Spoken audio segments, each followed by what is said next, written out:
Olá pessoal, então o início da matéria a gente viu falando sobre a parte de reações químicas, depois a gente falou um pouco sobre equilíbrio em soluções aquosas, mas mais se importando com o cálculo de pH, pOH, KW, enfim, de ácidos fortes, ácidos fracos, bases fortes e bases fracas.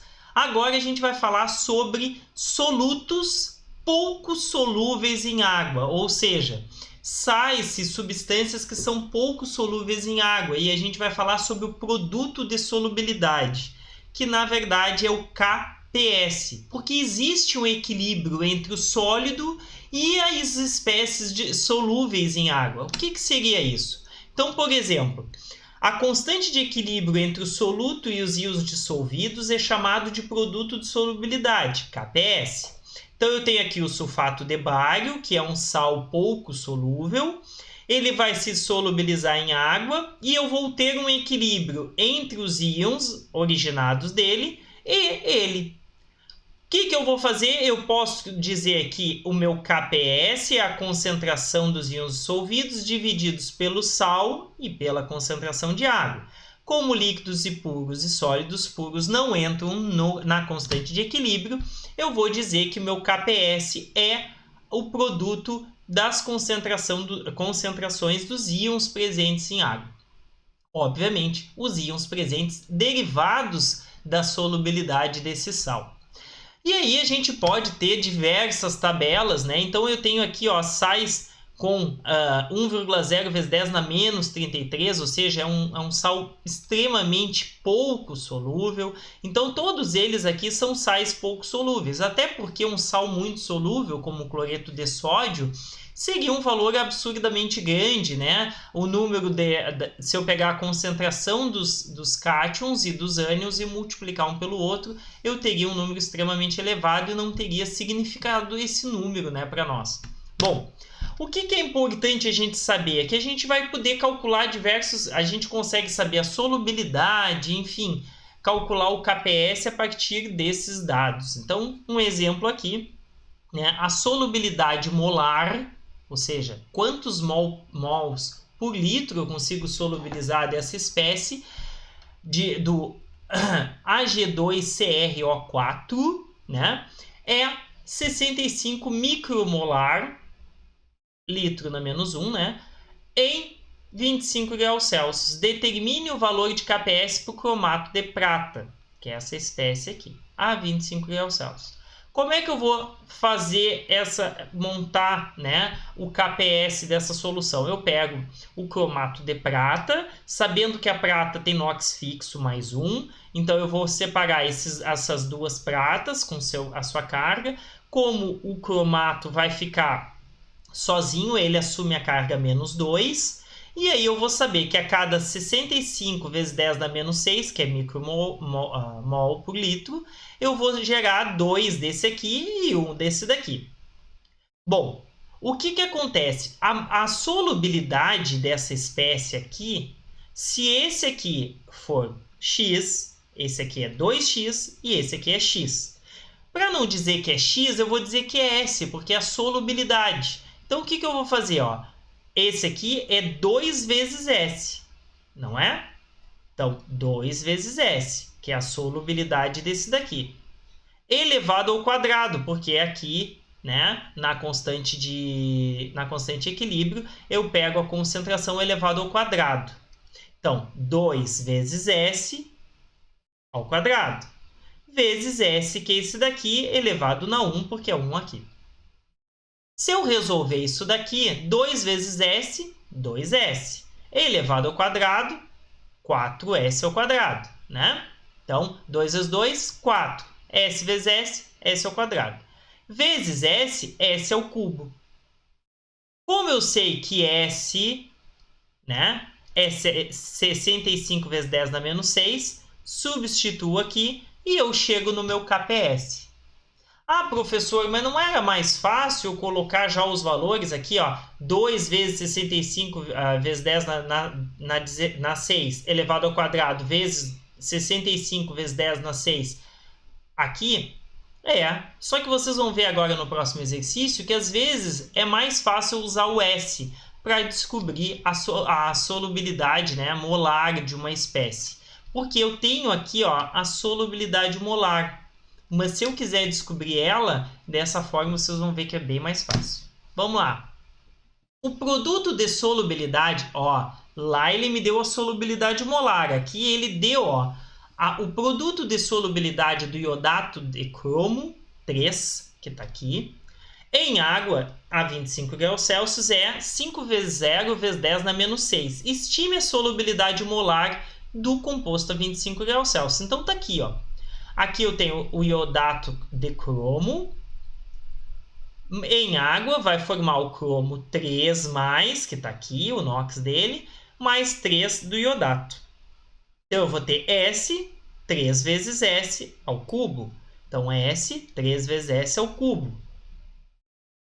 3 vezes S ao cubo vai dar o quê? 3 vezes 3, 9. 3 vezes 9, 27. S vezes S, S ao quadrado. Vezes S, S ao cubo. Então, 27S ao cubo.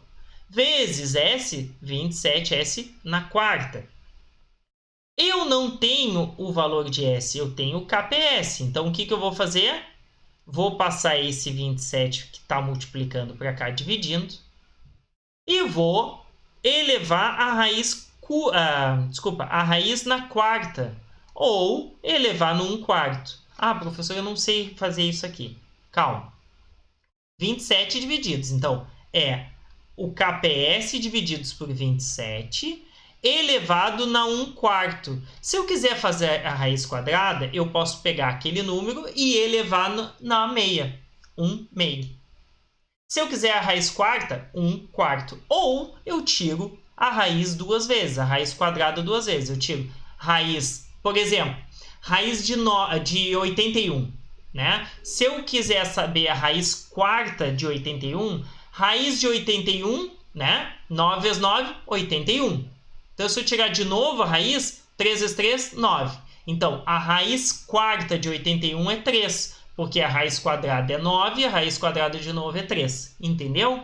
Então, aqui está a raiz. Então, o S, que eu quero saber, que é a solubilidade molar do iodato de crômio, é 0,081 mol por litro. Entenderam por que eu uso a solubilidade molar, que é o S? E é simples, ó. Eu montei aqui a minha fórmula do KPS, que é as suas concentrações dos produtos de solubilidade elevado ao seu coeficiente estequiométrico, e substituí por S, ó. S, porque ele tem 1 vezes S elevado a 1, então é S. Aqui é 3 vezes S elevado a 3. Então, S, 3 vezes S elevado a 3. E aí eu resolvo. Tranquilo? Bom, efeito do íon comum. O que acontece? A solubilidade para os sais, ela é influenciada na presença do íon. Por quê?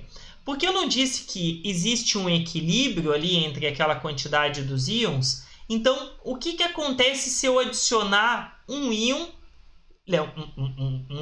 levando em consideração que já existe um íon ali presente? Por exemplo, olha só, eu tenho aqui a solubilidade molar do sulfato de bário, é 1,0 vezes 10 na 5.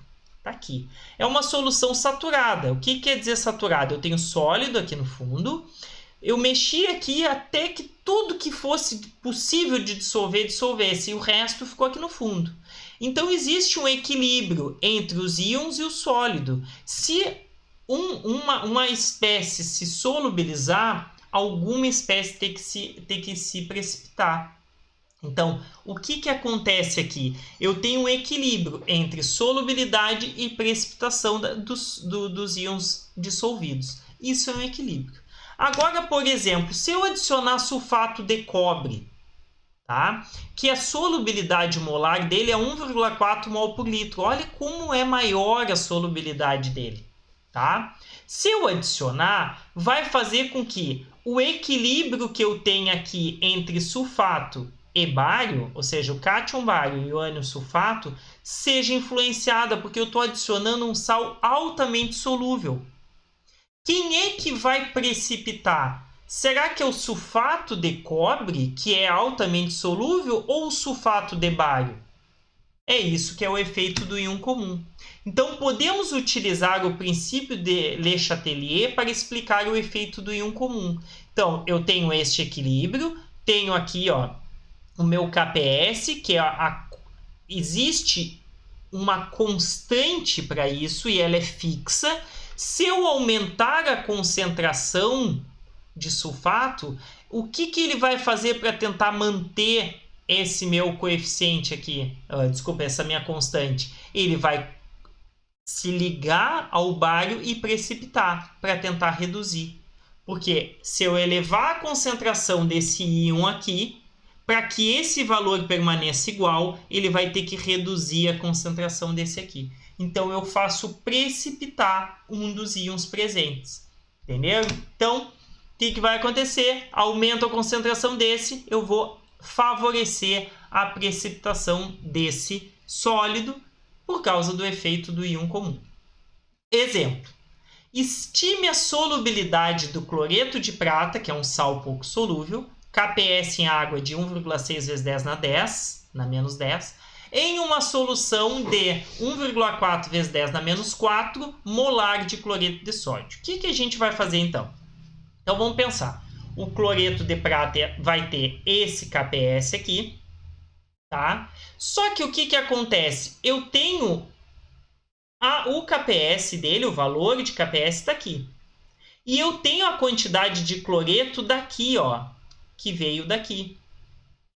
Se eu isolar a prata, eu vou conseguir saber qual a quantidade de prata eu vou solubilizar. Obviamente, de cloreto de prata, porque um está associado ao outro. Como assim, professor? Olha só. Quando eu adicionar o cloreto de prata, já tem cloreto de sódio ali. Então, eu já tenho a presença de íons cloreto. O KPS é fixo. O que vai acontecer? Eu vou descobrir quanto de prata eu vou adicionar. Ah, mas ele já não deu? Isso daqui é se eu adicionasse cloreto de prata em água pura. Mas agora não, eu já tenho íons cloreto. Então, o que eu vou fazer? Vou descobrir qual é a quantidade de íons cloreto que tem. Como eu sei que a relação é de 1 para 1, então a mesma concentração que eu tenho que eu adicionei de cloreto de sódio é a solução de cloreto. O que eu vou fazer? Passo o cloreto para cá dividindo o KPS e fico com a prata isolada. Substituo os dois valores, o KPS e a concentração de íon cloreto, e descubro que a concentração de íons prata, que era de 1,6 vezes 10 na menos 10, passou para 1,6 vezes 10 na menos 6. Essa daqui é a concentração de íons prata solúveis em água. Então, ou seja, em 25 graus Celsius, o KPS, que era esse daqui, passou a ser esse daqui. Então, a quantidade, passou a ser menor. Então, ou seja, pela metade. Se eu multiplicar esse por esse aqui, eu ainda vou estar quase nesse daqui. Por quê? Ah, professora, eu não entendi. Como tu descobriu que é a metade? Essa daqui é a concentração de íons prata. Prata, só prata. O KPS não é prata vezes cloreto, então se eu tenho essa quantidade de prata, é porque eu tenho a mesma quantidade de cloreto, derivado do cloreto de prata, tem mais ainda daqui. Se eu multiplicar um pelo outro, olha a concentração, ou seja, diminuiu em 10, em 10 na 2 a quantidade da solubilidade que foi diminuída, ou seja, 100 vezes menos solúvel em água, porque tinha presença de cloreto. Tranquilo, gente? Então, isso daí encerra a parte de equilíbrio, que é o KPS, que é o produto de solubilidade de sais pouco solúveis, sabendo que, como existe um equilíbrio, então se eu aumentar a concentração de um, cai a concentração do outro, e isso é o efeito do íon comum, que é explicado pelo princípio de Le Chatelier. Tranquilo? Então, espero que tenham gostado do módulo de equilíbrio. Qualquer dúvida, assistam os vídeos, e tentem fazer a lista e entrem em contato comigo para tirar qualquer eventual dúvida. Um forte abraço e até o próximo módulo.